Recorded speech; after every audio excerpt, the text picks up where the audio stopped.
देखो भगवत साधन जो है अनेक प्रकार से संतों ने कहे हैं। तो साधन माने होता है मार्ग कह लो।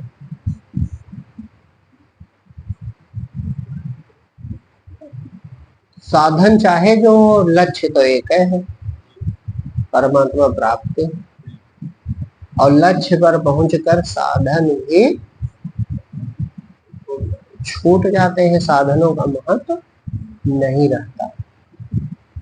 अच्छा, जो ज्यादातर आत्मज्ञान है वो स्थिति का वर्णन है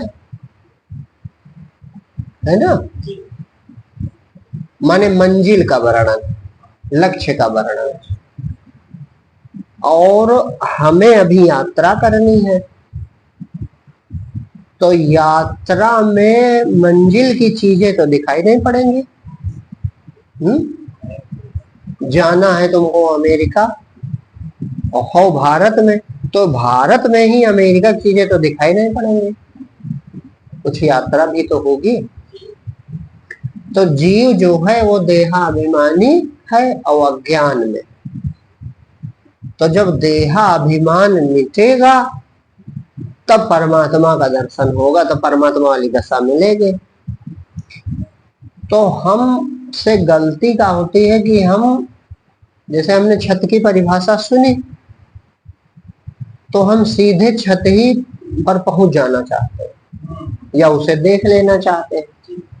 और पहुंचेगा छत पर वो जो सोपान माने सीढ़ियों पर पैर रखेगा, और सीढ़ियों का भी एक क्रम संतों ने बनाया है।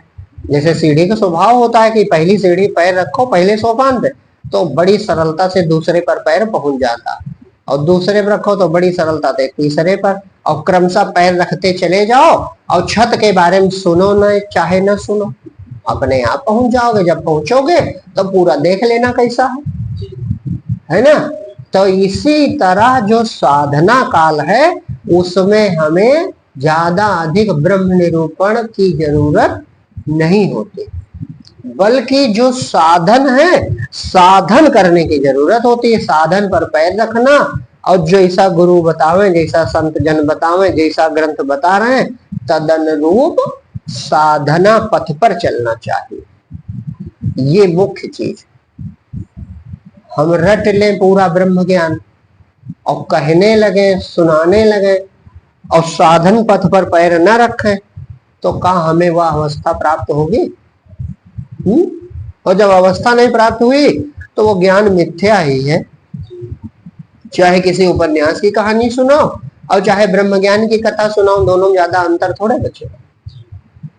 बस अंतर सुनने वाले के लिए हो सकता है, लेकिन तुम्हारे लिए अधिक अंतर नहीं, क्योंकि तुम सच में उसे जानते ही नहीं, तत्व से उसको तुमने जाना ही नहीं।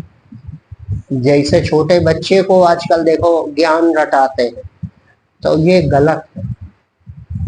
काहे?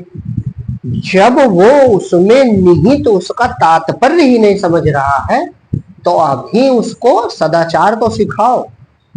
छोटे बच्चे को संस्कार देना चाहिए, सदाचरण सिखाना चाहिए, लेकिन ये जो ज्ञान है ये कम से कम वो वयस्क समझदार हो तब समझना चाहिए।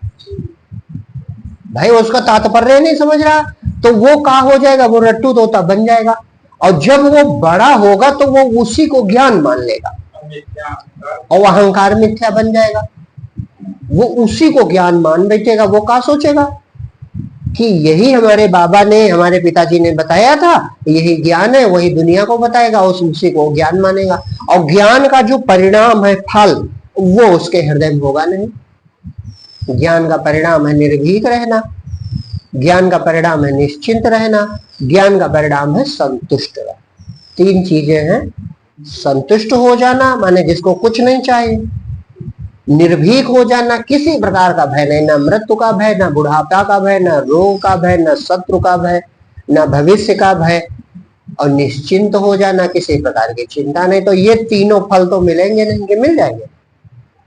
तो फिर हम लोगों का कर्तव्य है कि जो संत जन गुरुजन बतावे उस सीढ़ी दर सीढ़ी चलना चाहिए।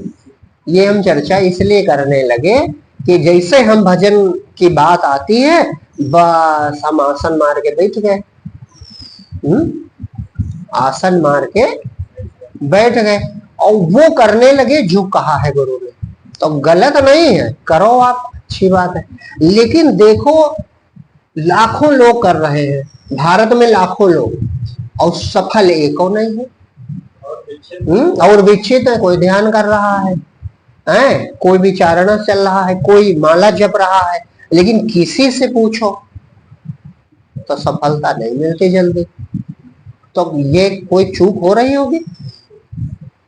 तो चूक ये है कि जैसे अष्टांग योग में 8 अंग बताए, 8 सीढ़ी बताई गई, तो उसमें पहली सीढ़ी लिखी है यम, दूसरा है नियम।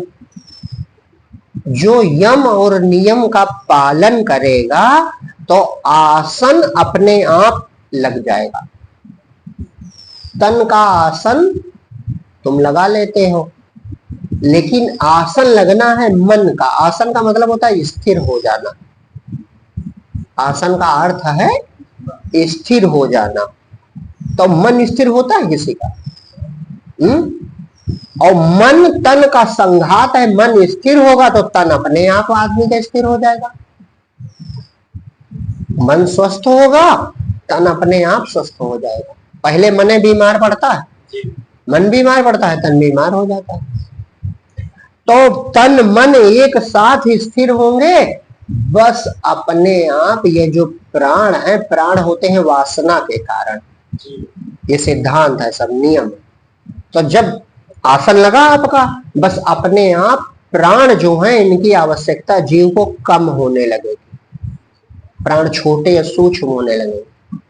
तो जैसे जैसे प्राण सूक्ष्म और छोटे होंगे, वैसे वैसे साधक के हृदय में अपने आप प्रत्याहार माने भगवान की ओर से आनंद मिलने लगता, चेतना का आभास शुरू होने लगता, प्रत्याहार। तब ये जो तब यहाँ वो ज्ञान तब धारण किया जाता है जो वेदांत है। आत्मज्ञान मैं ही हूं, दूसरा कोई नहीं। मैं अकेला ज्ञाता तत्व हूं और शरीर संसार सहित जितना दृश्यमान अनुभव में आने वाली चीजें ये मिथ्या है। तब यह धारणा फलीभूत होने लगती है, धारणा होने लगती है। धारणा में ही सब सिद्धियों का समय है। और फिर धीरे धीरे धीरे धीरे वह धारणा ध्यान में बदल जाती, माने वो जिसकी धारणा करते थे वो प्रकट हो जाता, प्रकट हो गया, बस इसी का नाम ध्यान है। और अखंड ध्यान जब 1.5 घंटे होने लगे, 2 घंटे, उसी का नाम समाधि है। बुद्धि उसमें अहंकार बिल्कुल मिट गया। और फिर जब निरंतर और अभ्यास किया, बस धीरे धीरे, बस व्यवहार करते हुए भी वह दशा नहीं टूटती, इसका नाम सहज समाधि है। बस समझो जीवन सफल हो गया। तो ये रास्ता है। लेकिन इसकी शुरुआत भगवान कहते हैं कि सबसे पहले काहे से होती है? यम नियम से होती है। जो यम नियम का पालन करेगा वही इस साधना में सफल होगा, वो उसका आसन लग जाएगा। और जो आसन लगते ही अपने आप प्राण छोटे होने लगेंगे, अपने आप सब चीजें होंगी। जब साधन में बैठ जाओगे अपने आप यात्रा पूरी होती रहेगी। भाई साधन में तुम बैठ गए, यात्रा होने लगेगी। लेकिन हम बैठते हैं अहंकार पूर्वक, हम करते हैं, और जो ये संतों ने बताए हैं उन चीजों का विचार नहीं करते। तो ये भगवान बता रहे हैं उद्धव जी को भागवत जी में 11 स्कंद में कि उद्धव अष्टांग योग की साधना का जो पहला सोपान है वो है यम, और दूसरा है नियम, तीसरा आसन, चौथा प्राणायाम, पांचवा प्रत्याहार, छठा धारणा, सातवां ध्यान और आठवां समाधि। लेकिन शुरुआत होती है यम नियम से। ये दोनों एक साथ चीजें। तो भगवान ने 12 यम बताए। सबसे पहले पहली सीढ़ी यम है। 12 यम क्या है कि ये गुण हमको अपनाने चाहिए। अगर आसन लगेगा किसका लगेगा? तो कहा 12 यम है, जिनमें सबसे पहला है अहिंसा। अहिंसा माने जिसने शरीर से, अपने वाणी से और अपने मन से माने विचारों से किसी को भी कभी कोई चोट ना पहुंचाई, वो अहिंसक कहा जाएगा। और जो ऐसा करेगा उसका मन स्थिर होगा। वो ध्यान करे और किसी लड़ाई हो गई है, या किसी को अभी अभी किसी ने गाली दे दी है, चोट पहुंचाई है, और फिर वो ध्यान करे, उसका मन स्थिर होगा? हिंसक का मन स्थिर नहीं हो सकता। इसलिए आसन लगाना है भक्ति में तो पहला भगवान एक लक्षण बताते हैं, वो क्या है? अहिंसक होना जरूरी है। जीवन में अहिंसा लानी जरूरी है। दूसरा भगवान कहते हैं सत्य। झूठ बोलने वाले का मन स्थिर नहीं रह सकता। झूठ बोलता है, छुपाता है, झूठा व्यवहार करता है। दिखावा करना झूठा व्यवहार है, झूठ बोलना झूठी वाणी है। और झूठ विचार करना यह भी झूठ है? अब उपन्यास और पिक्चरें काल्पनिक देख रहे हो, उसमें मन लगाए हो तो वो भी तो झूठे लेना, झूठ विचार कर रहे हो कि नहीं कर रहे हो? झूठी कल्पना भ्रम रहे हो, मतलब झूठ का व्यापक अर्थ है। तो फिर ये सब नहीं होना चाहिए। क्या होना चाहिए? सत्य। तो का सत्य?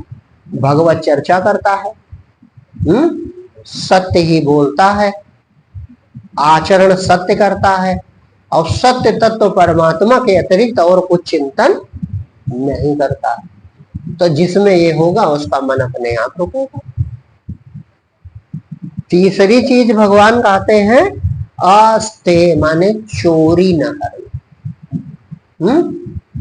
अब जो चोर है केवल एक नहीं, किसी का सामान चोरी करने वाला, बात की चोरी करने वाला, झूठ बोलने वाला, तो जो जिसके मन में चोरी है, बात छुपाना भी चोरी है, तो उसका मन आसन लगेगा?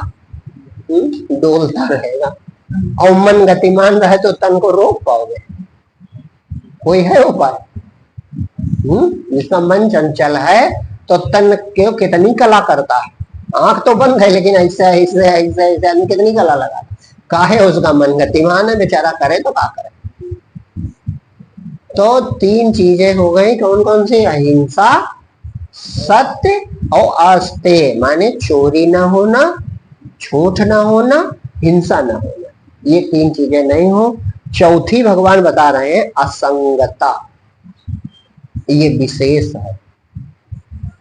असंगता का है, संग से कामनाएं पैदा होती और कामनाएं हमें बहिर्मुख कर देती हैं। तो असंग भाव होना चाहिए। असंग का मतलब जैसे एक बार हमने कहा था नितांत अकेले हो जाओ, वो असंगता है।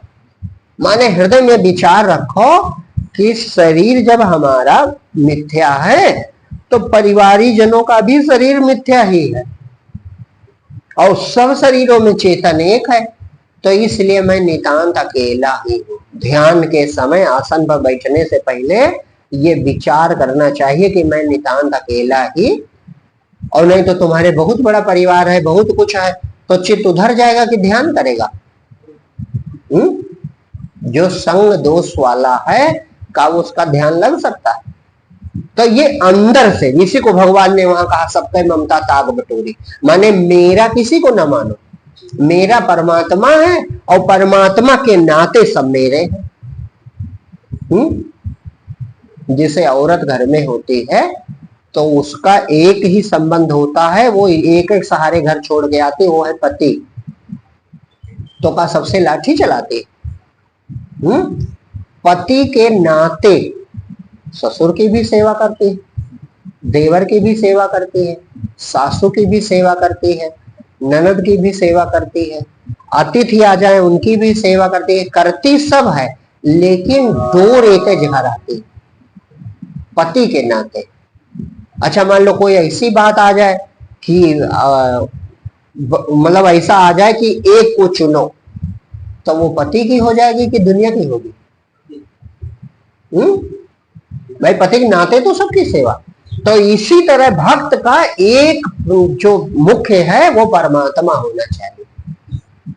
और परमात्मा के नाते माता पिता में भी परमात्मा है, बच्चे में भी परमात्मा है, पत्नी में भी परमात्मा है, अतिथि में भी परमात्मा। तो परमात्मा के नाते सबको मानो, क्योंकि सब में परमात्मा है। तो परमात्मा के नाते सब में मानो, सबको मानो, लेकिन हृदय से असंग रहना चाहिए। असंग भाव रहेगा तुरंत ध्यान लगेगा, जहां हो वही हो तुम पूरे। और नहीं तो आधे अंग अलग है तो कैसे ध्यान लगेगा। तो सारे गुण हाँ आ जाएंगे अपने आप, कुछ नहीं करेगा। जय असंग हुए हम अकेले, हमें क्या चाहिए। ये गुण तो परस्पर पूरक है, केवल एक ही गुण किसी एक में निष्ठा हो जाए तो सब गुण अपने आप आ जाएंगे। भगवान ने कहा 12 है, लेकिन एक में सब शामिल हो जाए। तो जो सत्यवादी है तो झूठ बोलेगा, चोरी करेगा, सब असत्य है, हिंसा करेगा। तो सब कोई एक गुण पकड़ोगे तो सारे 12 के 12 गुण उसमें खिंचकर आ जाएंगे। असंगता के बाद भगवान छठा कहते हैं लज्जा। लज्जा एक गुण है। लज्जा का बहुत व्यापक अर्थ है। लज्जा माने आदमी साधारण रूप से लाज माने शर्म है ना, मर्यादा को लज्जा कहा जाता है। लेकिन आदमी मर्यादा के बजाय उसने लज्जा का अर्थ बड़ा व्यापक रूप से ग्रहण किया। उसका ये भाव रहता है कि कहीं कोई हमें छोटा न कह दे, इसी में वो पूरा जीवन बेचारा बर्बाद कर देता है। कोई ये ना कह दे इनका घर छोटा है, कोई ये ना कह दे इनकी कार छोटी है, कोई ये ना कह दे इनका चेहरा नहीं ठीक है, कोई ये ना कह दे इनका कपड़ा नहीं ठीक है, कोई ये ना कह दे इनके जूते बड़े सस्ते हैं। बड़प्पन के चक्कर में बड़प्पन के चक्कर में जीवन खपा देता, असार वस्तुओं में अपनी शांति भी खो देता, गुलाम हो जाता है। कि नहीं है कि ऐसा नहीं है। अरे कोई है कहाँ जो कुछ कहेगा, और कहा तो कहने से तो कोई दूसरा है ही नहीं भगवान के अलावा, तो डरने की क्या जरूरत। तो लज्जा भय के कारण आदमी जीवन दुनिया में खपा देता। तो भगवान कहते हैं जिसमें लज्जा है वह भी मेरा ध्यान नहीं कर सकता, उसका आसन नहीं लगेगा। आसन लग जाना ही ध्यान है। आसन के बाद अपने आप बड़ी जल्दी शीघ्रता से ये सब चीजें होंगी। आसन सिद्ध होता, और जिसका आसन सिद्ध हो गया अपने आप सिद्धियां आ जाती हैं, और सिद्धियां चाहता नहीं तो आत्मा प्रकट हो जाती है, पर सिद्धों का सिद्ध बन जाता। लज्जा के बाद अगली भगवान बात बताते हैं आस्तिकता। आस्तिकता के अभाव में तो कुछ भी नहीं होगा। आस्तिकता माने जिसका ध्यान करने जा रहे हो, जिसे बुलाने जा रहे हो, जिसके लिए बैठे हो भजन में, वो है।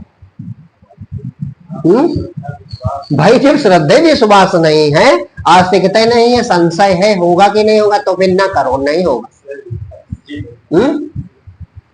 और तुम्हारे मानने से तुम्हारा हृदय बदल जाता है। कल हम कहे थे एक उदाहरण, तारा कितना बड़ा है, तारे तारे आकाश से कितने बड़े। तारे छोटे छोटे हैं, ये तुमने देखा है, अपने इंद्रियों का अनुभव है। जो अंधेरा भी नहीं दूर कर पाते, जुगनू जैसे। सूरज थाली भर का, चंद्रमा थाली भर का, तो इससे बड़ा देखा है कभी? तो काहे नहीं मानते? क्योंकि वैज्ञानिकों ने कहा, कहीं लिखा है कि सूरज बहुत विशालकाय है और चंद्रमा विशालकाय है, तारे उनसे भी अधिक विशालकाय प्रकाशमान है, तो तुमने मान ही तो लिया है कि देखा।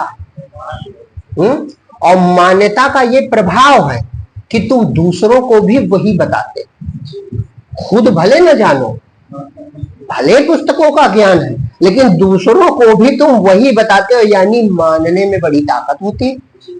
और दिल में तुम्हारे संशय भी नहीं आता है। अरे नहीं, तारे बहुत बड़े हैं, कई प्रकाश वर्ष लगता है उनका प्रकाश धरती पर आने में है, और सूरज बहुत विशालकाय है, और सब गतिमान है, कभी अनुभव होता है? और सब कहते हो, पूरा विज्ञान सुनाते। तो अभी तुमने क्या इंद्री के द्वारा या किसी प्रकार किसी यंत्र से अनुभव किया? तो हम ये बात काहे कह रहे हैं? ये कह रहे हैं कि मान लेने मात्र से आपके हृदय का निर्णय बदला कि नहीं बदला? तो फिर जो इनसे भी अधिक श्रेष्ठ हमारे ऋषि मुनि महात्मा थे, वह कहते हैं तुम ब्रह्म हो, तुम ब्रह्मांड व्यापी हो, तुम अकेले हो, तुम चैतन्य हो, ये सृष्टि तुम्हारा विलास है। तो तुम काहे नहीं मानते हो? उसे नहीं देखा, मान लिया, और अभी नई खोज हो जाए, वो तो बदलता भी रहता है, विज्ञान तो झूठा है, अभी कल बदल जाए मान्यता तो वो मानने लगोगे। अभी कल कुछ ऐसा हो कि नहीं पृथ्वी स्थिर रहती है, ये परिवर्तन चंद्रमा के कारण या सूरज के कारण होता है, तो मान जाओगे कि नहीं? तो काहे? इसका मतलब झूठी बात थी। तो झूठी बात को मान लेने के कारण तुम उसे सत्य माने बैठे हो। तो ये जो वास्तविक सत्य ज्ञान है, इसे जब मानोगे तो बहुत बड़ा परिवर्तन होगा। दूसरी बात, सूरज बड़ा या छोटा तुमसे का लेना देना, चंद्रमा बड़े हैं, तारा बड़ा है छोटा, तुमसे का लेना देना, लेकिन ये तुम्हारी बात है। तुम जब इसे मानोगे तो अंदर लालायित हो उठोगे कि लाओ देखें, अब जब हम ही हैं तो कम से कम देखें तो कि हम ब्रह्मांड व्यापी कैसे। फिर उनको देखने के लिए यंत्र चाहिए, इसे देखने के लिए किसी यंत्र की जरूरत नहीं। जिसे देखने के लिए किसी यंत्र की जरूरत नहीं पड़ती वो आत्मा है। जिसे जानने के लिए किसी इंद्री की जरूरत, ना आंख की जरूरत, ना कान की जरूरत, ना त्वचा की जरूरत, ना नाक की जरूरत, ना बुद्धि की जरूरत, ना मन की जरूरत, ये सब फेल हो जाए फिर भी तुम कहोगे मैं हूं। आंख न देखे, कान न सुने, मुख न बोले, तो क्या तुम कहोगे मैं नहीं हूं? तो इस होनेपन की ही चर्चा वेद करते हैं कि ये ब्रह्मांड व्यापी है, ये एक ही है। तो काहे नहीं मानते? तुम मान के देखो, बदलाव होता है कि नहीं होता? भाई वो जड़ चीजें तुमने मान ली, दुनिया वाली, तो हृदय में तुम्हारे मान्यता बदल गई और बड़ा स्पष्ट ज्ञानी अपने मानते हो कि नहीं नहीं ये चीजें तो हम खूब जानते हैं। कैसे दिन बदलता, कैसे रात बदलती है, और कैसे वो ग्रहण पड़ता है, कैसे तिथियां, ये सब हम जानते हैं, हमने पढ़ा है भूगोल को बच्चे से। और स्वयं कुछ नहीं जानते हो, और स्वयं अपने आंखों देखे को झुठलाते हो। उल्टा अनुभव मान गए कि नहीं मान गए? हाँ, हमको देखने में सूरज चलता दिखाई पड़ता है और हम मानते पृथ्वी चलती है। देखने में सूरज चलता है कि नहीं चलता? और देखने में तारे छोटे छोटे हैं और पढ़ा है बड़े बड़े, तो हम तो अपना अनुभव जो है उससे विपरीत तुम मान लिए कि नहीं मान लिए? और जादू देखो, मानने का असर ऐसा माने कि मान ही गए। देखते हैं कि सूरज चलता है, इधर पूरब में निकलता है, पश्चिम में सूर्यास्त होता है, लेकिन पढ़ लिया है कि ऐसा नहीं होता तो नहीं मानते। देखते हैं आंखों से कि तारे छोटे छोटे हैं, लेकिन पढ़ लिया है कि नहीं ये तो बहुत विशाल का है, तो मानने में असर पड़ा कि नहीं पड़ा?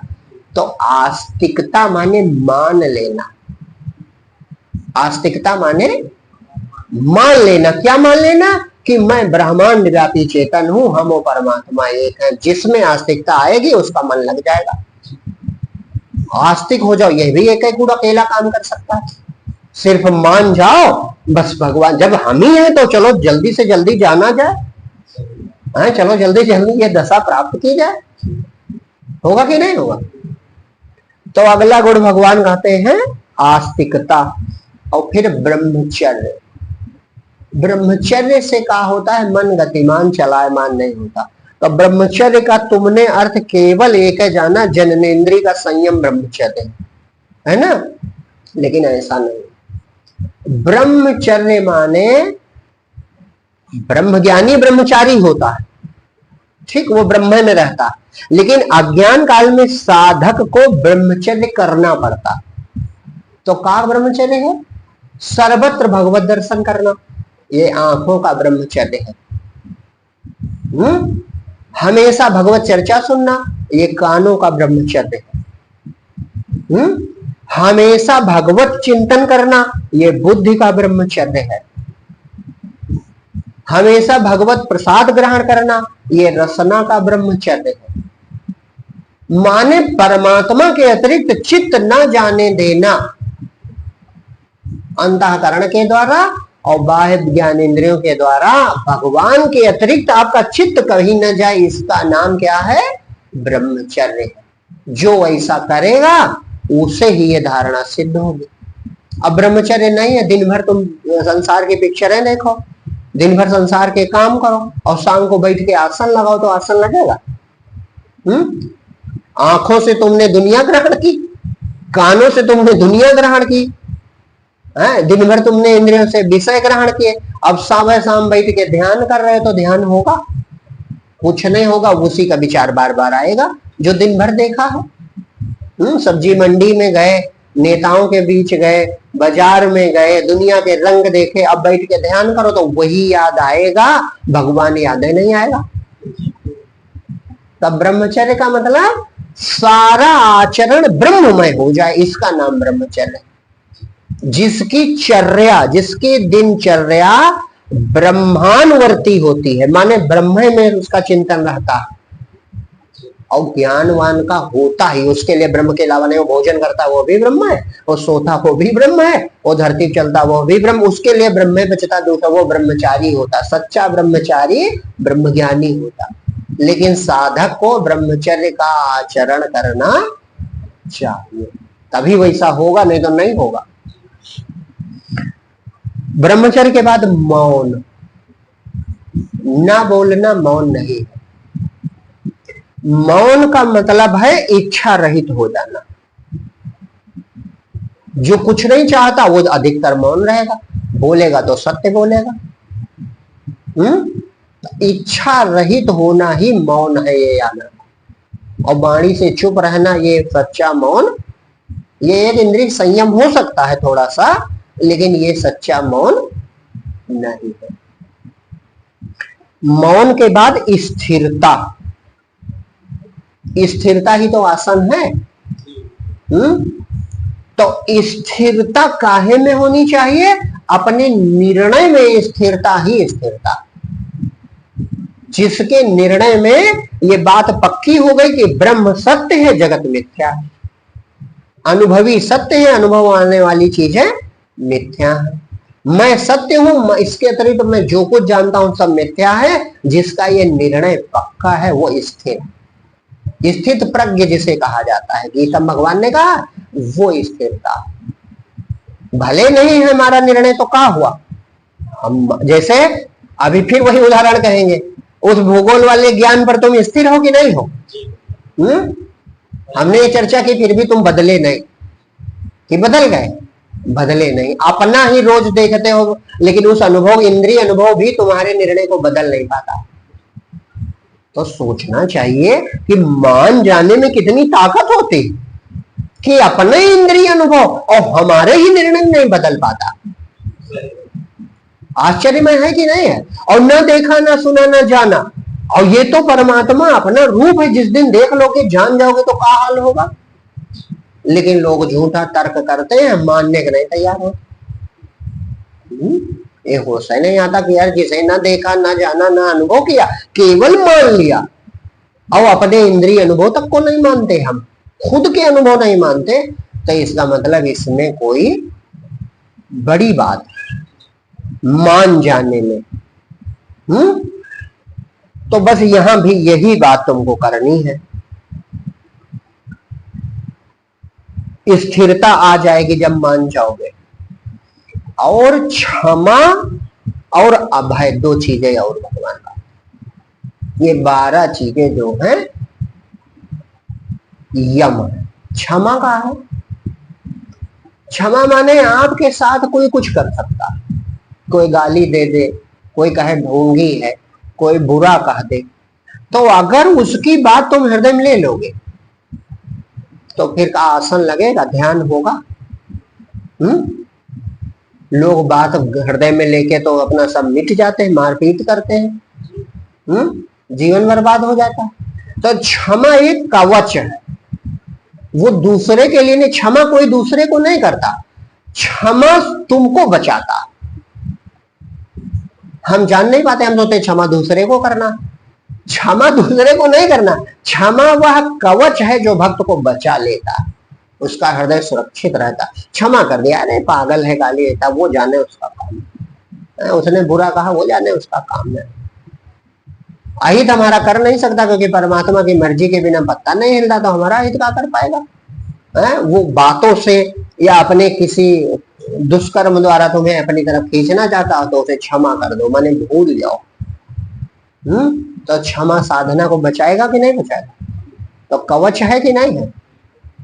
और अभय, अभय परमात्मा के भरोसे का पर्यायवाची है। अभय पूर्ण भरोसा कि जो ब्रह्मांड का नियंता है, जो मेरे शरीर को बनाने वाला है, जो मेरी श्वास चलाने वाला है, जो भोजन पचाने वाला है, वो प्रभु हमारे साथ जब हमेशा विद्यमान है, तो हमें चिंता करने की, किसी से डरने की क्या जरूरत। तब परमात्मा पर पूर्ण भरोसा ही क्या है? अभय। तो ये 12 चीजें अपनाओगे तो अपने आप आपका मन स्थिर